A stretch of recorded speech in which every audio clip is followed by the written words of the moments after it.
한번 따라 하실까요? 화 있을진저. 화 있을진저. 오늘 본문 13절에 보면 화 있을진저라고 하는 말이 두 번이나 등장합니다.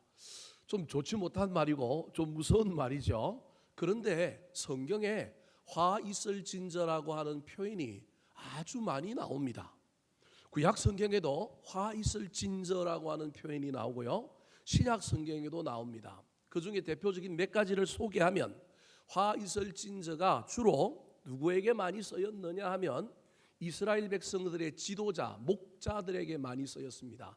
그래서 에스겔서 34장에 보면 이스라엘 목자들은 화 있을진저, 지도자들을 향하여, 지도자들이 제대로 역할을 못할 때 하나님께서 선지자들을 보내거나 하나님의 음성을 들려주셔서 너희들에게 뭐가 있을지어다? 화가 있을 것이다, 하나님의 진노, 하나님의 심판이 임할 것이다 라고 하는 표현으로 화 있을진저라고 하는 표현을 사용했습니다.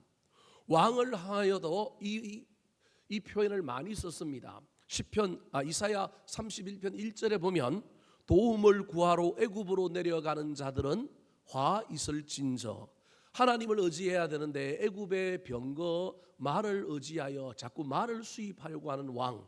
그래서 국방을 강화하는 것이 나쁜 것은 아니지만 하나님을 믿는 믿음 위에 국방을 플러스 알파로 해야 되는데, 하나님을 의지하지 않고 국방력만 강화하면 하나님 없이도 나라가 보존될 것이라고 믿었던 그 당시에 왕들을 향하여 너희들이 애굽에 말 구하러 가면 뭐가 있을 거다? 화가 있을지어다라고 하시면서 쓴 표현이 화 있을진저입니다. 신약에서는 예수님께서 주로 이 표현을 사용하셨는데 누구에게 주로 사용하셨느냐 하면 그 당시 종교 지도자들인 바리새인들을 향하여 외식하는 자들이여 화 있을진적, 화 있을진적 외식하는 바리새인들아, 이런 표현들을 아주 많이 쓰셨습니다. 특별히 마태복음 23장에 보면 칠화라고 하는 제목이 붙여져 있는 성경이 마태복음 23장인데 23장에는 화 있을진저라고 하는 표현이 몇 번 나오느냐 하면 7번 나온다. 그래서 칠화라고 하는 표현을 씁니다. 성경은 축복의 메시지고요, 복음의 메시지고요. 저와 여러분은 우리는 저주하는 말보다 무슨 말을 많이 해야 되느냐 하면 축복하고 칭찬하는 말을 많이 해야 됩니다. 목사인 저는 여러분을 저주할 권세가 없습니다. 가르치고 권면하고 책망까지는 할 수 있을지 몰라도 제가 하는 말이 저주스럽거나 여러분에게 이상한 말을 하면 절대 능력이 없습니다. 여러분 절대 믿으셔도 됩니다. 제가 여러분에게 아무리 때로는 권면하고 가르치고 이런 것은 효과가 있지만 대놓고 밑도 끝도 없이 막 저주를 퍼붓는다? 여러분 목회자에게는 그 능력이, 그 권한이 없습니다. 목사는 뭐 할 권한만 있느냐 하면 축복할 권한만 있습니다. 그래서 저는 금요일을 제외하고는 나머지 예배 때마다 원래 주일날만 목사가 뭐예요? 축도하는데 저는 수요일도 뭐 해버려요? 축도해버려요. 신방 가수도 마지막에 뭐예요? 축도합니다. 여러분 저는. 왜냐하면 목사는 축복하는 사람이지 저주하는 사람이 아니라는 거예요.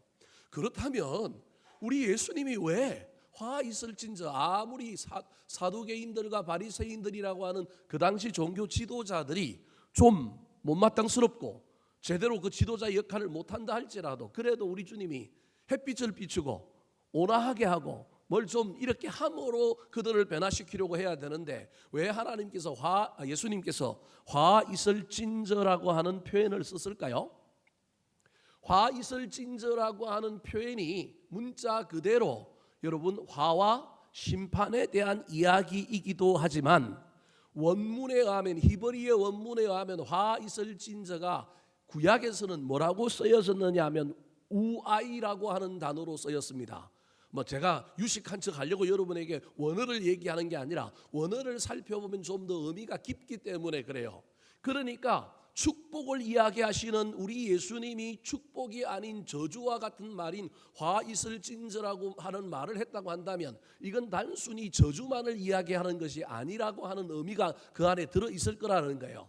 그래서 그것을 가지고 찾아보니 구약의 화 있을진저라고 하는 표현이 우아이라고 하는 말인데, 이 말은 주로 어떨 때 쓰이느냐 하면 너무너무 안타까워서 자기 감정을 토로하면서 이대로 되면 안 되는데 라고 할 때 쓰는 표현이라는 거예요. 좀 더 다르게 우리가 잘 아는 표현으로 고치면 슬퍼도 소이다. 그러니까 화 있을진저라고 하는 말은 이대로 가면 뭘 당한다? 화를 당한다. 이대로 가면 뭘 당한다? 심판을 당한다. 아, 안타깝다. 저거 그대로 내버려두면 이거 너무너무 큰일 났다. 너무너무 슬퍼다 라고 할 때 쓰는 말이 뭐라고요? 화 있을진저. 그러니까 우리가 글자 그대로 받아들이면 어떻게 예수님이 저런 말을 할 수 있느냐라는 의미인데, 우리가 그냥 무턱대고 쓰는 한글말도 원래 나온 그 말의 의미가 있잖아요. 여러분, 간제비라고 하는 말이 있습니다. 간제비가 뭐예요? 아주 간신스러운 사람이 간제비예요? 안동에 가면 여러분, 영덕에서 고등어를 싣고 와가지고 안동에서 안동 강고등어가 유명하잖아요. 그럼 영덕에서 잡아온, 영덕 강구항에서 잡은 그 안동 고등어를 안동에서 유포하려면 뭘 쳐야 돼요? 그래서 간고등어가 안동이 유명한 이유는 소금을 쳐서 며칠 동안 운반해서 오는 거예요. 근데 그 소금을 어떻게 치느냐에 따라서 맛이 달라지는 거예요. 여러분, 안동역 옆에 가면 그 유명한 우리나라의 간제비 아버지 아들로부터 하는 그 고등어집이 있어요. 다음에 안동 가는 사람은 그 집에 가서 꼭 한번 먹어보시기 바랍니다. 제가 먹어보니까 그 맛이 기가 막히더라고요. 그게 무슨 말이냐 하면 간을 뭐 하는 사람이라고요? 치는 사람이에요. 간제비라고 하는 말은 고등어를 반을 딱 갈라놓고 그 고등어 안에 뭘 치는 거예요? 소금을 치는데 한 20g 정도만 딱 집어갖고 그 초밥 만드는 장인들처럼 딱 그렇게 하고 딱 이걸 딱 쳐야만이 그 맛이 나는 거예요. 아무도 못 따라하는 거예요. 이게 명인이에요, 명인. 그 아버지가 명인이었고 아들이 이제 그걸 또 물려받아갖고 그걸 하는데 이게 딱 맛이 기가 막힌 거예요. 간제비라고 하는 말이 이런 본뜻이 있는데 우리는 그 본뜻을 모르면 간제비라고 하는 말의 간자 때문에 우리는 이게 간신이라든지 좀 얍삽한 놈이라든지 이런 의미로 해석할 수 있다는 거예요. 근데 원래 간제비라고 하는 간을 잡는 사람, 그런 의미라는 거예요. 마찬가지로 화 있을진저라고 하는 표현을 우리가 그냥 문자 그대로만 이해하면 저거 저주한 거다라고 이야기하지만 사실은 저주하는 게 아니라 저대로 두면 큰일 나는데, 저대로 두면 벌 받을 텐데, 저대로 두면 비극이 임할 텐데 어쩌나 저러면 안 되는데 라고 하는 감탄사가 그 앞에 있는 뭐라고요? 화 있을진저. 그래서 오늘 본문에도 어떤 도시들이 나오면서 그 도시들을 향하여 야, 화 있을진저라고 하는 말은 너희들 화 받아도 너희들 그냥 그대로 가도 되는 사람들이다. 너 마땅하다. 그런 의미가 아니라 뭐 했으면 좋겠냐면 안 받았으면 좋겠다라는 거예요. 비극이 안 일어났으면 좋겠다라고 하는 의미로 쓰여지고 있는 겁니다. 오늘 본문 말씀은 예수님께서 갈릴리 사역을 마무리하면서 이제 예루살렘에 올라가서 뭘 질 거냐 하면 십자가를 져야 돼요. 이제 더 이상 갈릴리에 있을 수가 없어서 갈릴리의 마지막 복음의 사역들을 쏟아붓고 있는 때예요. 물량 공세를 펼치기 위하여 다시 못 올 곳이니까 예수님이 어렸을 때부터 자랐고 태어났고 자기 고향과 같은 동네라고 하는 이곳에 좀 더 많은 사람들이 복음을 알았으면 좋겠는 거예요. 그래서 70명이라고 하는 전도대를 따로 선발해서 그들 보고 이 지역을 두루 다니면서 뭘 전하라고 그러는 거예요? 복음을 전하라고 하는 거예요. 오늘 본문은 그 복음을 전하는 이 70 전도대원들이 복음을 전하러 갔을 때 좋은 사람만 만나면 좋겠지만 어떤 사람도 만날 수 있다고요? 반대하는 사람, 거역하는 사람, 배척하는 사람도 만날 터인데 그때 너희들이 어떻게 해야 되는지를 설명하고 있는데 나오는 이야기예요. 즉 오늘 본문에는 너희들이 복음을 전할 때 복음을 받아들이지 않는 대표적인 도시가 몇 개 나올 거냐 하면 3개가 나올 거라는 거예요. 도시 3개. 오늘 본문에 그 도시가 뭐냐 하면 13절에 고라신, 그리고 13절에도 보면 또 베세다라고 하는 도시, 그리고 15절에 보면 뭐가 나와요? 가버나움이라고 하는 도시가 나와요. 그러니까 이게 지금 예수님 당시의 도시고 이 3도시가 복음을 잘 받아들이지 않는다라고 하는 걸 지적하기 위하여 구약의 또 도시 3개를 이야기하는데 그게 뭐냐 하면 소돔, 두로, 시돈이라고 하는 세 개의 도시를 가지고 예수님 시대의 신약의 세 도시와 구약의 세 도시를 비교하면서 이 도시들이 복음을 받아들이지 않고 너희들을 뭐 할 거냐 하면 거절할 거라는 거예요. 근데 이때 이 거절을 당하더라도 너희들이 지치면 된다 안 된다? 안 된다. 거절당하더라도 너희들은 자부심을 가져라. 어떤 자부심을 가지라고 얘기할까요?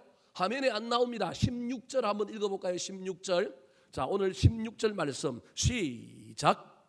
너희 말은 들은 자의 곧 내 말을 듣는 것이요 너희를 버리는 자는 곧 나를 버리는 것이요 나를 저버리는 자는 나 보내진 이를 저버리는 것이라 하시니라. 너희들이 복음을 전해도 받아들이지 않고 배척하는 사람들이 나오더라도 너희들은 누구의 대리자냐면 하나님의 대리자고, 너희를 거절하는 사람은 누굴 거절하는 거냐면 하나님, 예수님, 나를 거절하는 거고, 너희를 영접하고 받아주는 것은 나를 받아주는 거다. 그러니 사람들의 반응에 의하여 지치거나 낙심하지 말고 자부심을 가지고 여전히 하던 일을 뭐하라고 지금 얘기하는 거예요? 계속해라라고 하는 말인 거예요. 더 나아가서 그 계속하는 일의 가장 중요한 핵심은 뭘 선포하는 거냐면 받든지 안 받든지, 복음을 받아들이든지 받아들이지 않든지, 그들을 환영하든지 반대하든지 간에 너희들은 마지막에 반드시 해야 할 말, 아니 마지막이 아니라 처음부터 해야 할 말은 11절에 보면 하나님 나라가 뭐 했다고요? 가까이 왔다라고 하는 말은 반드시 해야 된다. 이게 너희들의 사명이라는 거예요. 자부심 가지고 내가 하나님의 대리자다, 받아주든 안 받아주든 하나님의 대리자다라고 하는 이 생각을 가지고 하나님 나라의 복음을 선포하는 일은 멈추면 안 된다라는 거예요.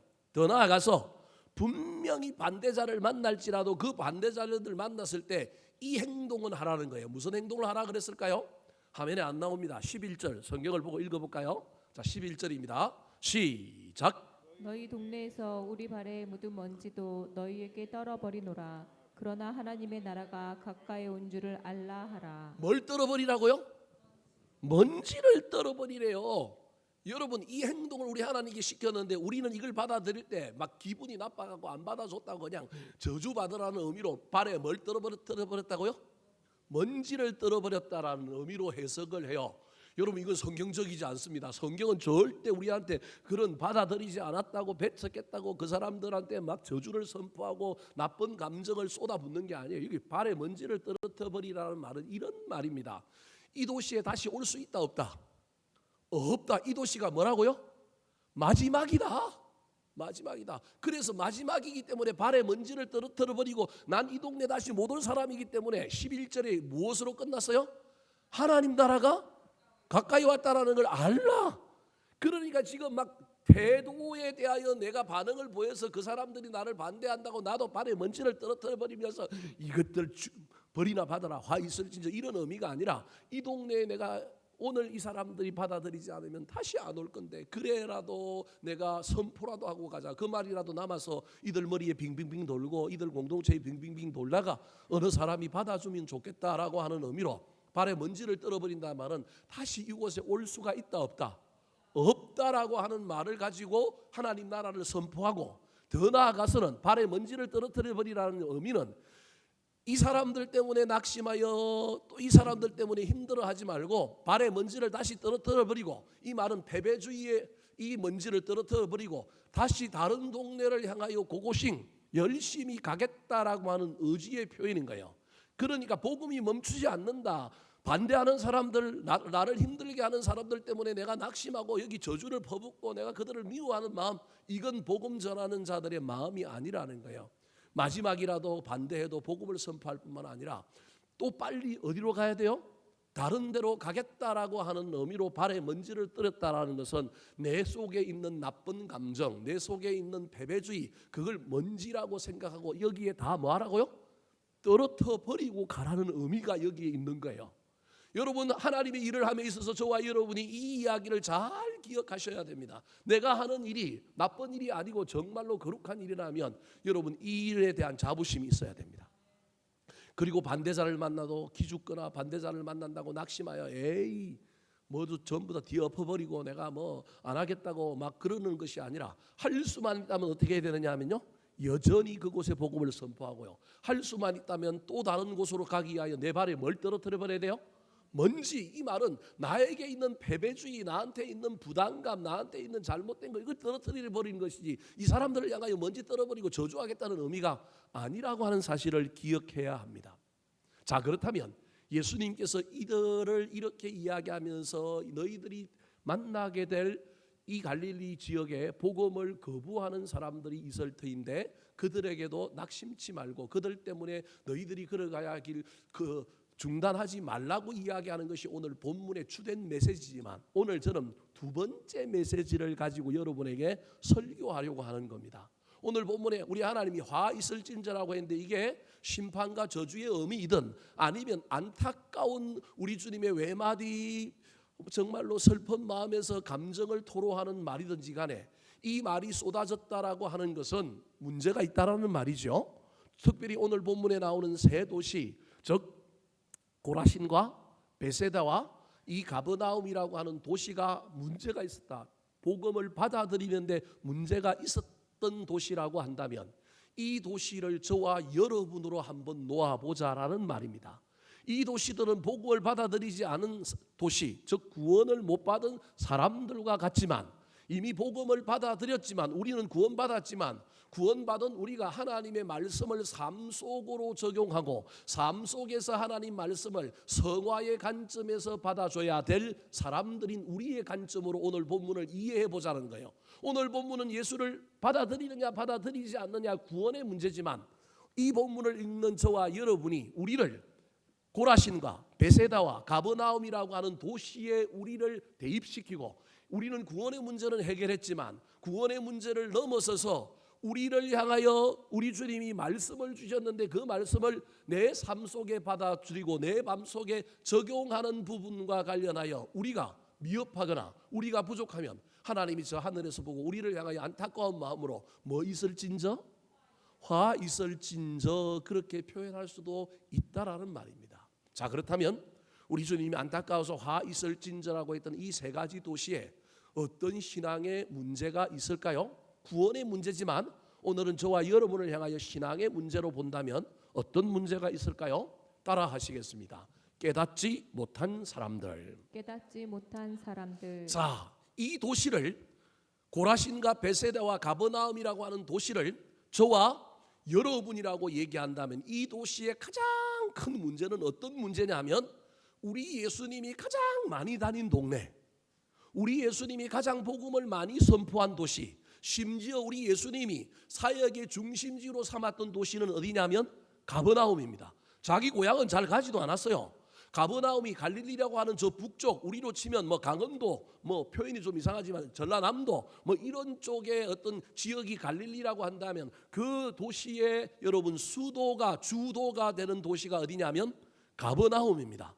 심지어 이 가버나움에는 누가 집이 있었느냐 하면 베드로가 집이 있어요. 베드로가 갈릴리 사람인데 저 특별히 베세다라고 하는 갈릴리 호수 저 제일 꼭대기 12시 방향에 가면 있는 도시가 베세다예요. 그리고 거기서 11시 방향에 있는 도시가 뭐냐면 고라신이라고 하는 도시고요. 10시 방향에 있는 도시가 무슨 도시냐면 가버나움이라고 하는 도시예요. 이해되셨죠? 갈릴리 호수가 이렇게 있으면 12시 방향에 있는 도시가 무슨 도시요? 베세다. 그리고 11시, 여러분 눈으로 보면 11시 쪽에 있는 도시가 무슨 도시라고요? 고라신. 그리고 10시에 있지만 해안가가 아니라 좀 더 내륙에 들어가 있는 도시가 무슨 도시냐 하면 가버나움이라고 하는 도시예요.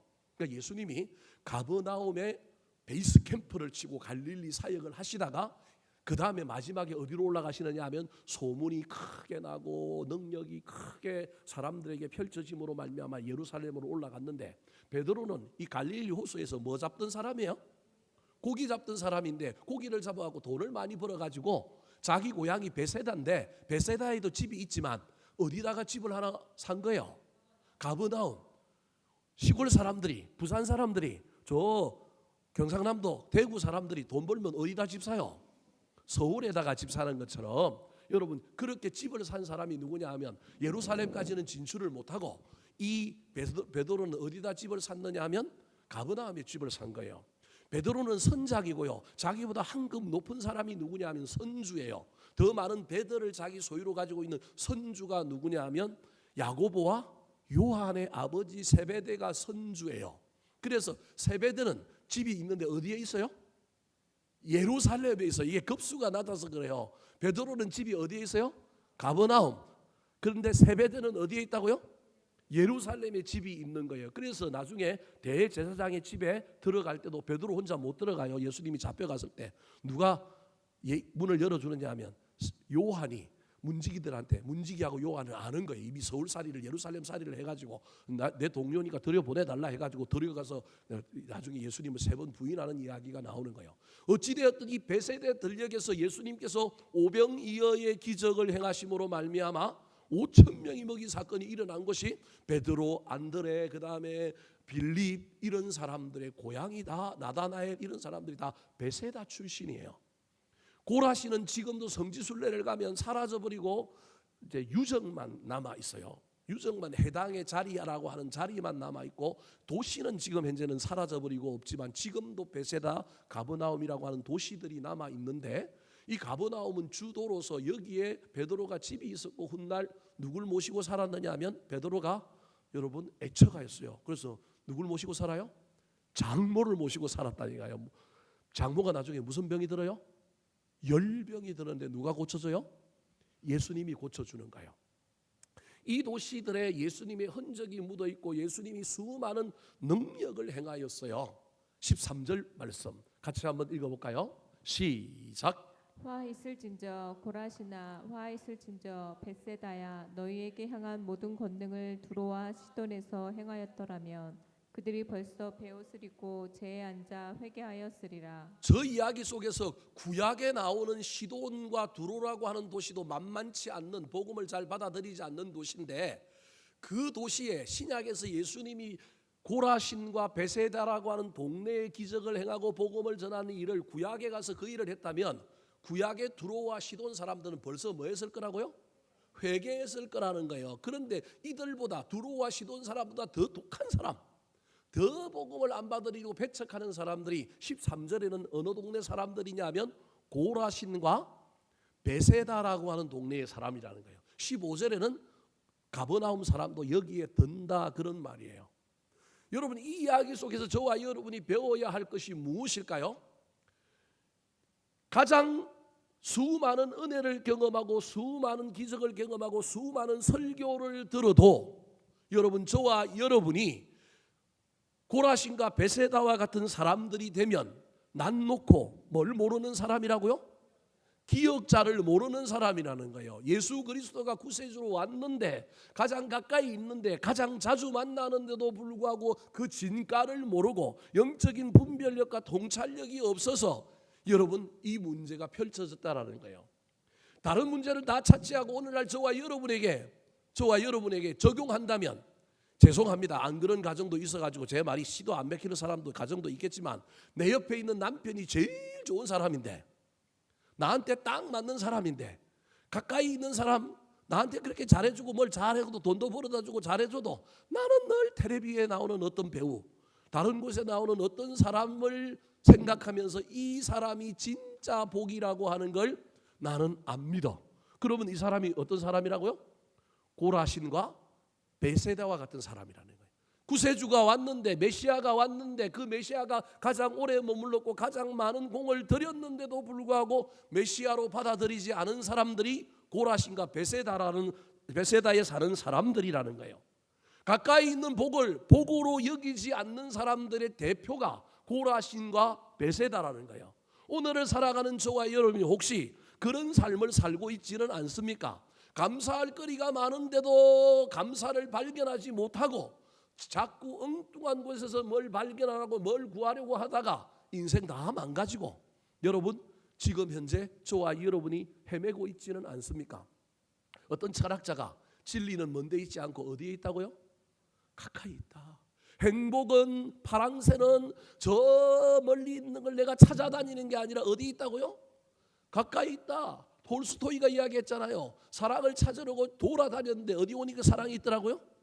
집에 오니까 행복이 있고 사랑이 있더라. 여러분 이건 신앙도 마찬가지라는 거예요. 세상에 좋은 교회가 많이 있을 거고 나는 이 교회에서 은혜를 못 받는데 난 좋은 교회 가면 은혜 받을 텐데 이 교회는 교인들도 이상하고 목사도 이상하고 그런데 여러분 그 사람은 어디 가도 여전히 그 삶을 똑같이 살고 있을 가능성이 있다라는 거예요. 여러분, 요셉은 종으로 팔렸습니다. 요셉은 강간범으로 감옥에 갇혔습니다. 그럼에도 불구하고 요셉은 그 어디나 거기서 누굴 만났느냐 하면 하나님을 만났습니다. 그래서 요셉이 가는 곳은 어디든지 간에 하나님이 함께 하심으로 하나님께서 형통하게 하셨더라, 복을 주셨더라라고 표현하고 있는 겁니다. 고라신과 베세다와 가버나움이라고 하는 도시는 구원의 문제와 관련이 있지만 오늘을 살아가는 저와 여러분이 혹시 나도 모르는 사이에 이 도시화되어 가고 있지는 않습니까?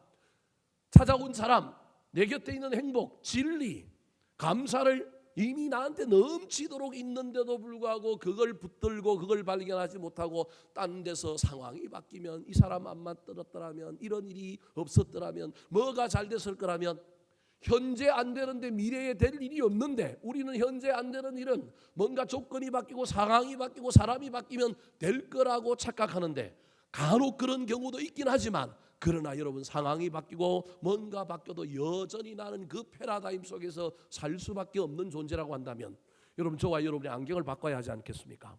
저와 여러분이 태도를 바꿔야 하지 않겠습니까?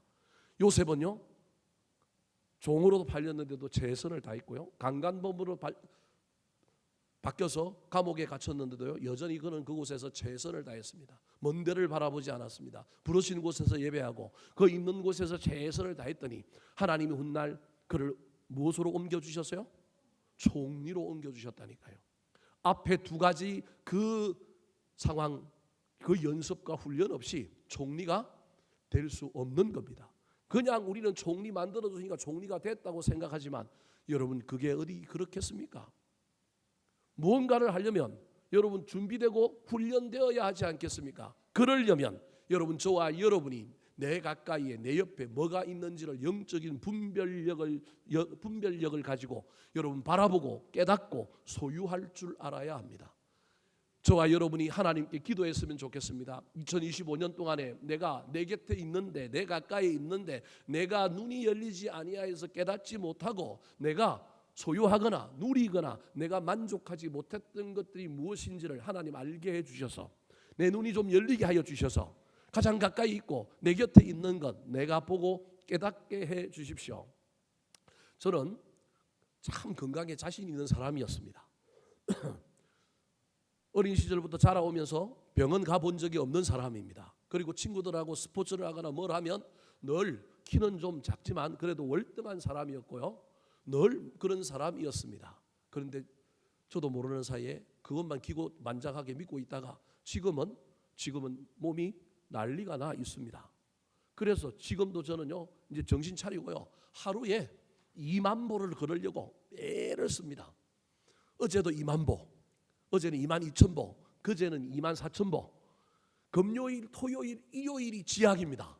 금요일은 금요기도에 준비하고 뭐 하느라고 못 거는데 지금 이제 몇 보 걸었느냐 하면요, 지금 이제 8천 보 걸었습니다. 오늘 이거 끝나고 나면 우리 집 사람이 저거 집에 가자고 꼬실 텐데 가감하게 제가 그걸 또 뿌리치고 오늘 저녁에 제가 또 한 7천 보를 걸어 보려고 지금 마음에 굳고 믿고 있으니 저를 꼬시지 마시고 혼자 가셔요.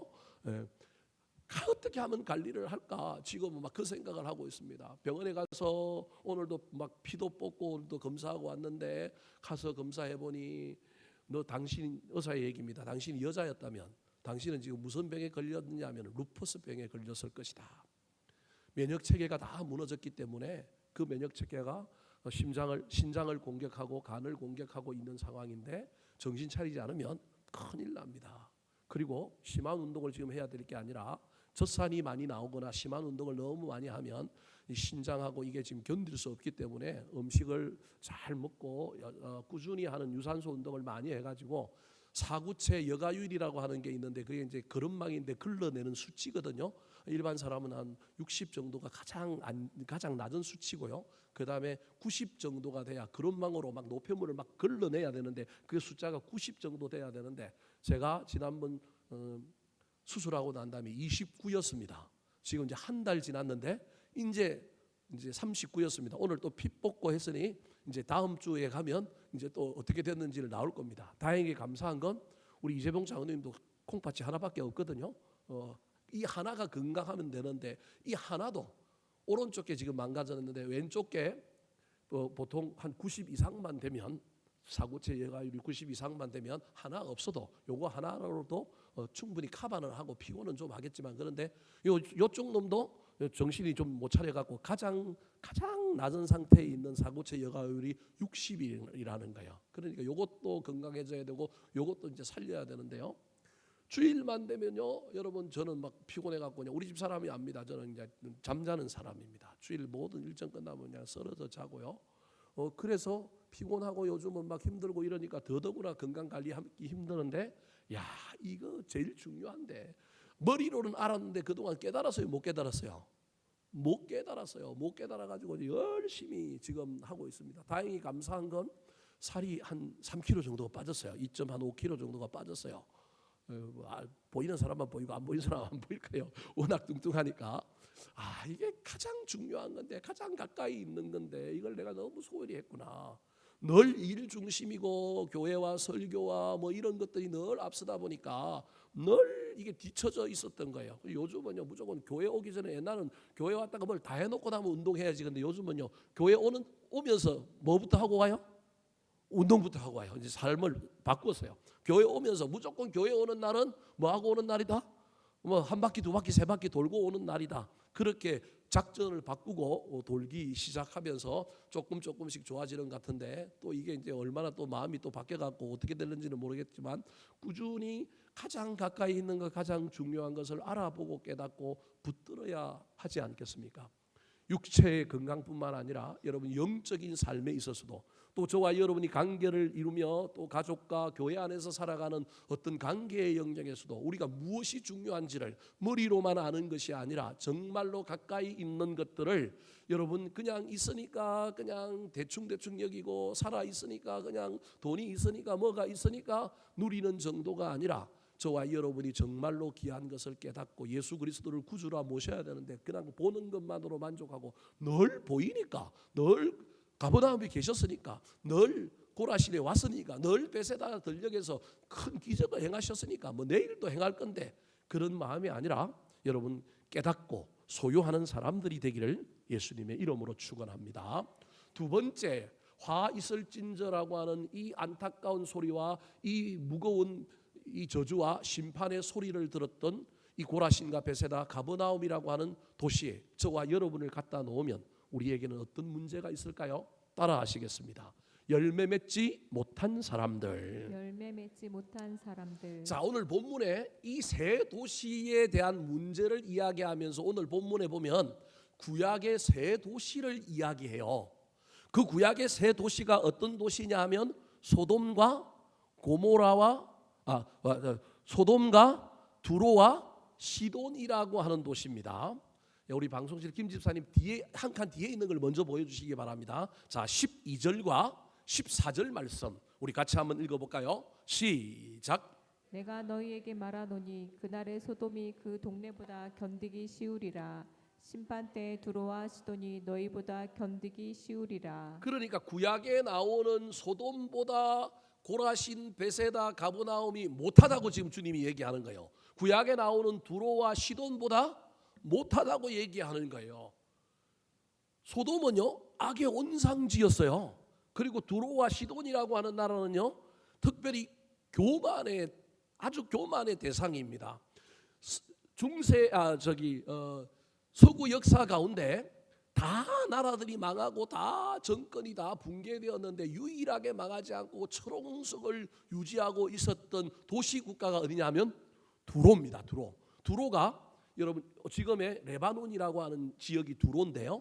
그 두로가 육지 레바논도 있었지만 육지에서 조금 건너 있는 바다에 뭐가 있었느냐 하면 두로라고 하는 성이 있어요. 난공불락의 성이 엄청나게, 우리로 치면 콘크리트로 뭘 쌓았느냐 하면 막 울타리로 쌓아가지고 어느 나라도 그 지역에 있었던 그리스, 애고 무슨 트로이 전쟁, 펠로폰네소스 전쟁, 수많은 전쟁 속에서도 아무도 정복하지 못한, 심지어 알렉산더 대왕이 지중해를 다 석권했는데 지중해 저마나 못한 동네가 어디냐 하면 두로라고 하는 동네예요. 그래서 이 두로가 얼마나 얼마나 자긍심이 강한지 몰라요. 그래서 구약에 저 열방에 대한 이사야서에 보면 심판을 얘기하는데 그 심판을 얘기할 때 가장 교만한 두 나라를 드는데 하나가 어디냐면 두로하고 하나가 에돔이에요. 에돔은 요르단을 성지순례 가보면 알겠지만 그 협곡 속에 뭐가 있어요? 도시가 있잖아요. 페트라라고 하는 도시가 있잖아요. 거기만 들어오면 다 죽는 거예요. 몰살하는 거예요. 협곡이기 때문에 거기만 지키면 되는 거예요. 그거 하나 믿고 교만했던 그 나라가 에돔이라고 하는 나라와 그 다음에 두로라고 하는 나라, 이게 교만의 상징이거든요. 교만은 하나님이 싫어하는 거거든요.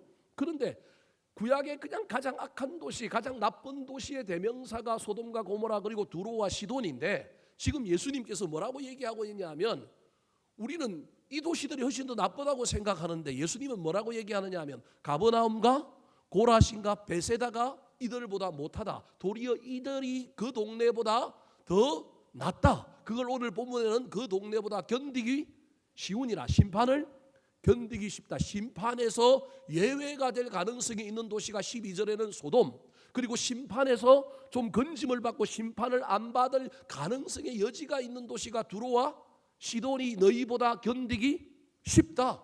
너희는 절대 심판을 견딘다 못 견딘다? 못 견딘다. 가버나움아 그리고 고라시나 베세다야 너희는 절대 통과 못한다고 얘기하는 거예요. 여러분, 이유가 어디 있을까요? 왜 예수님께서 이런 얘기를 할까요? 이유는 간단해요. 여러분, 표현이 좀 그렇긴 한데 소돔에는 복음이 전해진 적이 없어요. 유일하게 복음이 전해진 것은 누가 갔느냐 하면 아브라함의 조카 누가 간 거예요? 롯이 간 것뿐이에요. 그러나 공식적으로 롯이 거기서 뭐 역할을 한 게 아니라 자기 신앙 숨기고 사실은 산 것뿐이에요. 거기에는 복음이 전해지지 않았어요. 두론과 시돈에도 뭐가 전해지지 않았어요? 복음이 전해지지 않았어요. 복음이 전해지지 않았지만 악해서 뭘 받은 거예요? 심판을 받은 거예요. 우리 주님은 윤리나 도덕적으로 악하냐 죄가 가능하냐의 문제도 따지지만 그것보다 훨씬 더 중요한 건 복음이 전해졌는데도 안 받은 것, 복음이 전해졌는데도 받아들이지 않는 이야기.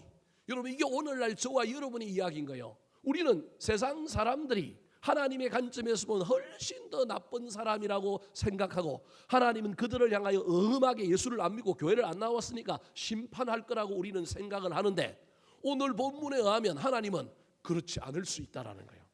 그들은 도리어 복음이 전해지지 아니하여서 뭐한 사람들? 불쌍한 사람들.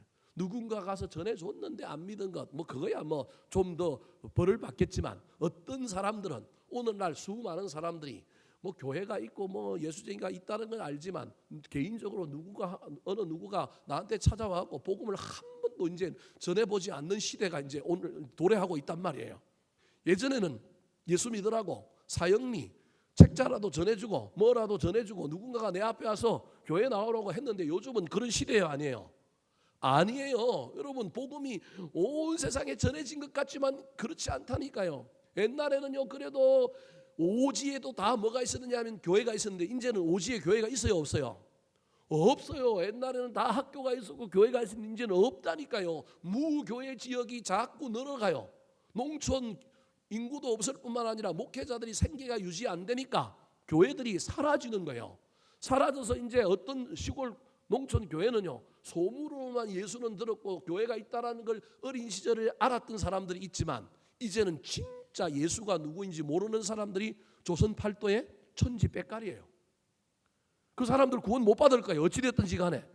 그런데 우리 하나님 보시기에 그 사람들은 구원 못 받는 게 안타까워요. 저거 누군가서 뭐 해야 되는데, 전했어야 되는데. 그런데 지금 예수님께서 이야기하고 있는 것은 이 고라신과 베세다와 가버나움에 대하여 이야기하고 있는 건 이들에게는 뭘 전했다고요?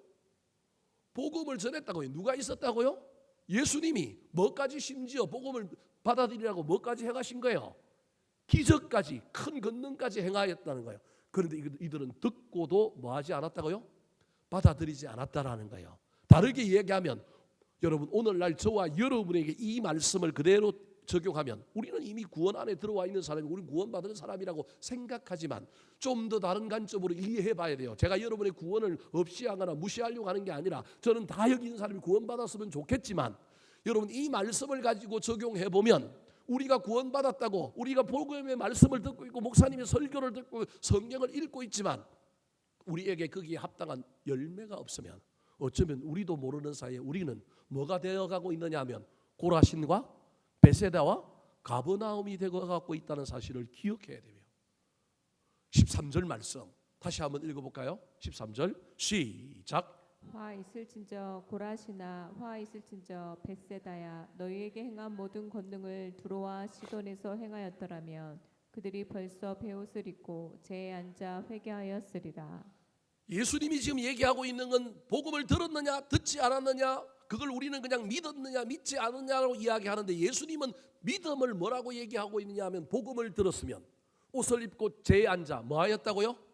회개하였다. 다르게 얘기하면 내가 죄인이었다라고 고백한다라는 거예요. 내가 죄인임을 깨달아졌다라는 거예요.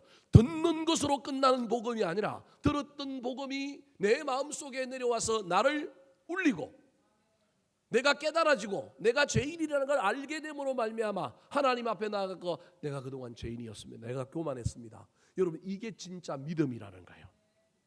이걸 우리 예수님의 표현에 이야기하면 회개에 합당한 뭘 맺으라고요? 열매를 맺으라.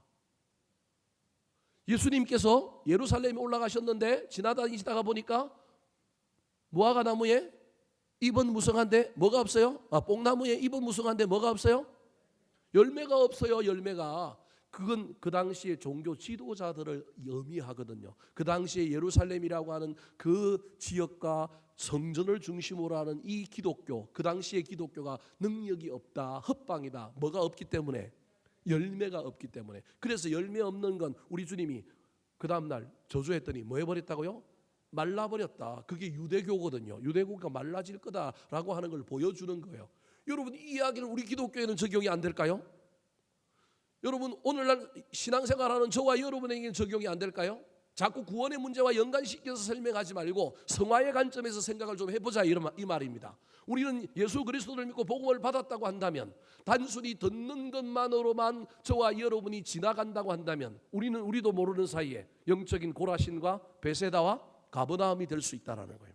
들었으면 내 마음이 울리고 내 삶이 변하여 우리 가운데 뭐가 나타나야 되느냐 하면 열매가 나타나야 하는 거예요.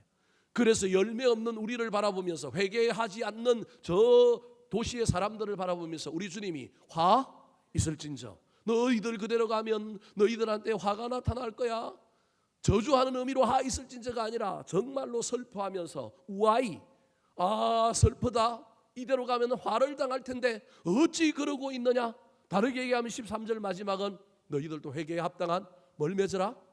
열매를 맺으라. 그만큼 들었으면 그만큼 보았으면 변해야 하지 않겠느냐. 이게 지금 이 세 도시를 향하여 우리 주님이 하고 있는 이야기인데 이 이야기가 그 도시에만 하는 이야기가 아니라 저와 여러분에게도 하는 이야기라는 사실을 기억했으면 좋겠습니다. 우리는 이미 구원받은 사람이지만 성화의 관점에서 우리 주님의 이 책망이 우리 주님의 이 슬픈 이 한탄이 우리 가운데도 있을 수 있음을 믿고 저와 여러분이 열매 맺는 신앙인들이 되기를 예수님의 이름으로 축원합니다. 마지막입니다. 오늘 본문에 나오는 이 세 도시를 우리에게 적용한다고 한다면 우리 주님께서 화 있을진저라고 표현했던 이 표현 속에 이 세 도시의 문제는 무엇일까요? 따라하시겠습니다. 교만한 줄 모르는 사람들. 교만한 줄 모르는 사람들. 자, 신약에 나오는 세 도시를 구약의 세 도시와 비교했는데 그 세 도시 중에 특별히 두로와 시돈이라고 하는 도시는 교만의 상징입니다. 근데 이 도시와 비교하여 한 도시를 우리 주님께서 책망합니다. 자, 오늘 14절과 15절 말씀 같이 한번 읽어볼까요? 시작. 심판 때에 두로와 시돈이 너희보다 견디기 쉬우리라. 가버나움아 내가 하늘에까지 높아지겠느냐 음부에까지 낮아지리라. 세 도시 중에 가버나움이라고 하는 도시를 따로 떼어서 열매도 없지만 특별히 가버나움에게는 무슨 더 문제가 플러스 알파로 있느냐 하면 교만이라고 하는 문제가 있다라는 거예요. 여러분 오해하지 말고 들었으면 좋겠습니다. 우리나라의 민주화의 성지는 뭐 사람마다 다 다르지만 광주 호남 쪽입니다. 그래서 호남의 민심이 어떻게 되느냐 이런 것들을 이야기합니다. 이스라엘 나라는요 가장 약하고 가장 핍박받고 가장 힘든 지역이 어디였느냐 하면 이스라엘의 북부 지역인 갈릴리 지역입니다. 왜 그러냐면 북부의 갈릴리 지역이 산지하고 평지를 내려오는 구렁지대인데요. 이 평지를 내려오고 나면 이스라엘 평지, 먹깃도라고 하는 평지가 펼쳐집니다. 여기는 오곡이 자랍니다. 남쪽으로 내려오면 유대 강약으로 내려오면 내려올수록 이게 척박한 땅인데요. 이스라엘은 북쪽으로 가면 갈수록 푸르러지고요.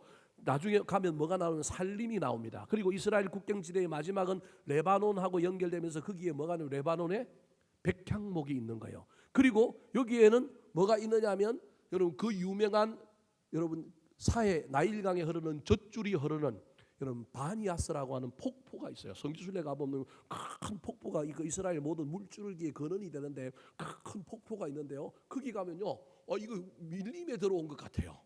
엄청나게 푸르러요. 남쪽으로 가면 이스라엘이 완전히 이게 사막 같고 이게 완전히 삭막한데 북쪽으로 올라가면 푸르러요. 제가 지금 무슨 얘기를 하려고 하느냐 하면요, 이스라엘에게서 가장 착취를 받았던 동네가 북쪽이에요. 전쟁만 일어나면 무조건 어디를 수탈하고 가느냐 하면 북쪽을 수탈하고 가는 거예요. 그래서 수탈당하고 고통받았던 사람들이 가장 모여있는 동네가 어디냐 하면 갈릴리 지역이라고 하는 곳이에요. 그래서 여러분 종교적인 측면에서 여러분 어려움을 가졌던 많은 랍비들 또 많은 바리새인들 중에 정말로 어려운 사람들은 가장 공고하고 가장 힘든 사람들과 함께 살아야 되겠다 해서 갈릴리 쪽에 와서 그들을 돕고 섬기는 사람이 많았어요. 그래서 유대 종교의 성지는요 사실은 어디냐면 갈릴리였어요. 이해되십니까? 우리는 예루살렘이 유대 종교의 어떤 본산이지만 그 본산은 여러분 종교적이고 정통적이고 어떤 격식적인 의미지만 진짜 사람들의 마음을 챙기고 사람들을 위로하는 종교의 성지는 갈릴리입니다. 그 갈릴리 중에도 어디가 중심이냐면 가버나움이 중심입니다. 그래서 가버나움에 있는 모든 사람들은 특별히 모든 종교인들은 내가 신성한 곳에 있다, 내가 아주 거룩한 일을 하고 있는 곳에서 사역을 한다라고 하는 뭐가 있느냐 하면 자부심이 있습니다. 그래서 이스라엘이 수많은 로마 시대 그리스 로마의 어떤 식민지를 거치면서 수많은 소위 말하는 이스라엘 입장에서 애국하는 혁명가들이 주로 어디서 나왔느냐 하면 다 북쪽에서 나옵니다. 남쪽에서는 나오지 않습니다. 북쪽에서 나옵니다. 갈릴리, 더다, 유다 이런 사람들이 나중에 막 봉기를 일으키고요. 뭐 그랬는데 이 북쪽은요 이스라엘 사람들에게 있어서 우리의 호남처럼 아주 신성한 곳입니다. 그리고 그 신성한 곳에서 소위 말하는 목회를 하는 사람들은 어떤 마음이 있느냐 하면 내가 이곳에서 정말로 거룩한 일을 하고 있다. 저 예루살렘에 있는 목사들, 저 예루살렘에 있는 바리새인들, 저 사람들은 정치적이고 뭐 진짜 순수하게 하나님의 뜻을 따르는 사람들은 어디에 있느냐 하면 갈릴리에 있다고 믿었습니다. 근데 그 갈릴리에서도 여러분 사람이 사는 곳에서는요 다 순수함이 있는가 하면요 정치적인 것이 있고요, 순수함이 있는가 하면 또 거기에서도요 어떤 질서가 생겨나고요 그래요. 그 갈릴리 지역에 있는 사람들 중에 또 그 사람들을 지원하고 후원하는 사람들 중에 좀 더 정치적이고 좀 더 교조적이고 좀 더 이익을 따라가는 사람들이 살았던 동네가 어디라고요? 가버나움. 이 사람들은 두 가지 생각을 다 갖고 있는 거예요. 여러분 어쩌면 우리가 다 이럴 수 있어요. 나는 홀리해. 그러면서도 한편으로는 나는 이곳에서 또 다른 하이라키의 계급 구조 안에서 나는 어디에 있냐면 위에 있는 거예요. 나는 여기서 또 뭔가를 붙들고 있는 거예요. 그래서 우리 하나님께서 예루살렘에 있는 사람을 가장 교만하다고 하지 않고 어디에 있는 사람을 지금 교만하다고 얘기한다고요? 가버나움에 있는 사람들. 그냥 내가 교만합니다라고 말하는 사람은 교만이 아닌데 교만하지 않은 척하면서도 사실은 뭐 하고 있는 거예요? 교만한 사람들. 이 사람들이 누구라고요? 가버나움 사람들이라는 거예요. 여러분 저와 여러분 예수를 믿어요. 우리가 종교 생활을 해요. 우리가 신앙을 가지고 있어요. 우리 그래도 좀 신실한 사람들이잖아요. 우리 좀 괜찮은 사람들이잖아요. 근데 알고 보면요 우리가요 그 속에서도 또 우리가 가버나움 될 수 있다는 걸 잊어버리면 안 돼요. 사실은 제가 목사인 제가 제한테 하는 얘기입니다. 제가 목회자로 정말로 거룩한 최일선에 서 있지만 내가 안 그럴 수 있다는 걸 압니다. 그래서 하나님께서 늘 우리 보고 뭐 하라고요? 겸손하라는 거예요. 겸손하라. 이 가버나움을 향하여 지금 우리 주님께서 가버나움아 네가 하늘에까지 뭐 하겠느냐? 높아지겠느냐? 거룩함으로 낮은 곳으로 시작했던 이 가버나움에 있던 사람들이 낮음에서 시작했던 것이 점점점 높아져서 지금 어디까지 올라가고 있다고요? 하늘에까지 올라가고 있는데 자기들은 나는 겸손해, 나는 신령해, 나는 거룩해 라고 이야기하는 사람, 쏟고 있는 사람들이 누구라고요? 가버나움이라는 거예요. 여러분 차라리 죄인이라고 그래야 되는데, 여러분 우리가 교회를 다니니까 세상 사람들은 우리를 향하여 어려운 사람, 윤리 도덕이 투철한 사람이라고 이야기하잖아요. 그런 모습이 안 보이면 너희 교회 다니면서 왜 그러냐? 여러분 그런 말에 신경 쓰지 마세요. 우리는 어려운 사람이 되려고 교회에 온 게 아니에요. 우리는 뭐라고 고백하려고 온 사람들이냐면 죄인이라고 고백하러 온 사람들이라니까요. 여러분 이게 더 중요해요. 예수 믿고 어려워지고 예수 믿고 오라지는 것, 그거 뭐 그렇게 되면 좋겠지만 여러분 안 돼도 좋아요. 열불로 되지 말자는 얘기가 아니라, 여러분 종교의 핵심은요, 특별히 우리 기독교의 핵심은요, 내가 죄인임을 아는 거예요. 이게 우리 가운데 있는 거예요. 그런데요, 이게 어느 순간 사라지고 내가 어떤 행위를 함으로, 내가 무슨 말을 함으로, 내가 어떤 지위에서 어떤 역할을 함으로, 내가 뭔가를 이룸으로 나는 신령한 자리에서 나는 교만해져 가고 있는 거예요. 여러분 이게 이율배반적이고 이게 더 무서운 거예요. 차라리 처음부터 세속적으로 교만하고 뻐기고 내가 막 자랑하고 살면 뭐 아무런 문제 없어요. 그렇게 살아왔으니.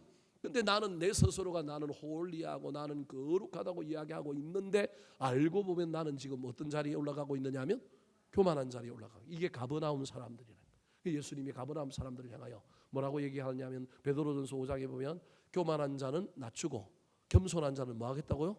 높이겠다. 그래서 네가 하늘에까지 높아지겠느냐? 그러면 내가 어디로 낮추겠다고요? 음부에 낮아지리라. 여러분 저 말이 무서운 말입니다. 너 지옥 갈 수도 있다, 그 말입니다. 가장 거룩한 곳에서, 거룩한 성지에서 성스러운 일을 하고 있다고 얘기하는데 자기도 모르는 사이에 교만해진 그 사람, 우리 하나님은 그 사람은 교만한 사람이에요. 그 사람은 단순히 교만하면서 아이고 뭐 문제 있는 사람, 아이고 그래도 흠이 없는 사람 어디 있냐 이런 정도가 아니라, 우리 주님은 너 지옥 갈 수 있어 라고 이야기한다라는 겁니다. 왜 교만에 대하여 우리 주님께서 이렇게 이야기할까요? 여러분 교만은요, 지나다 보면요, 나도 모르는 사이에 누구 자리를 빼앗아요? 하나님 자리를 빼앗는 거라니까요. 단순히 뻐기고 목에 힘들어가고 단순히 자랑하는 것으로 끝나지 않습니다. 반드시 누가 주인 되느냐 하면 내가 주인 됩니다. 내가 내 인생의 주인 되는 걸 넘어서 내가 누구 자리에 앉게 되느냐 하면 하나님 자리에 앉게 됩니다. 에덴 동산에서 하와가 선악과를 따먹을 때 여러분 마귀가 꼬시잖아요. 누구처럼 된다고요? 하나님처럼 된다는 거예요. 여러분 우리도 모르는 사이에 교만이 이렇게 변합니다. 나는 안 그럴 것 같고 나는 그냥 적당하게 자랑 좀 하고 목에 좀 기부수만 하는 정도로 끝일 것 같다고요? 여러분 그게 안 되는 것이 교만입니다. 그래서 우리 하나님께서는 교만을 경계하라고 얘기하는 겁니다. 말씀을 마치려고 합니다. 사랑하는 성도 여러분, 이 세 도시가 가지고 있었던 문제들, 가장 가까이 있는 것을 만족하지 못하고 그걸 소유하지 못했던 문제들, 신앙에서 저와 여러분이 이거 반드시 해결했으면 좋겠습니다. 더 나아가서 여러분 신앙의 핵심은요, 열매를 맺는 부분이 있는데 구원을 얻고 난 다음에 성화의 관점에서 우리가 뭔가를 듣기만 하고 경험하기만 하고 누리기만 하는 게 아니라 변화가 있어야 하고 열매가 있어야 되는데, 내가 예수를 믿는다고 하면서 그 열매가 없는 삶을, 신앙생활을 계속하고 있지는 않은가? 기는 커지고요, 본 거는 많고 들은 거는 많은데요, 열매가 없는 것은 아닌가? 더 나아가서 나도 모르는 사이에 신앙생활을 오래 하고 교회 안에서 뭘 하는 순간 내가 나도 모르게 교만해져 가고 있지는 않은가? 그러면 가버나움 된다. 잘 기억하셔서 이 도시가 되지 마시고 우리 하나님 앞에 나아가는 거룩한 예루살렘이 되는 저와 여러분이 되기를 예수님의 이름으로 축원합니다. 한번 따라 하실까요? 화 있을진저 깨닫지 못하는 사람들, 열매 맺지 못한 사람들, 교만한 줄 모르는 사람들,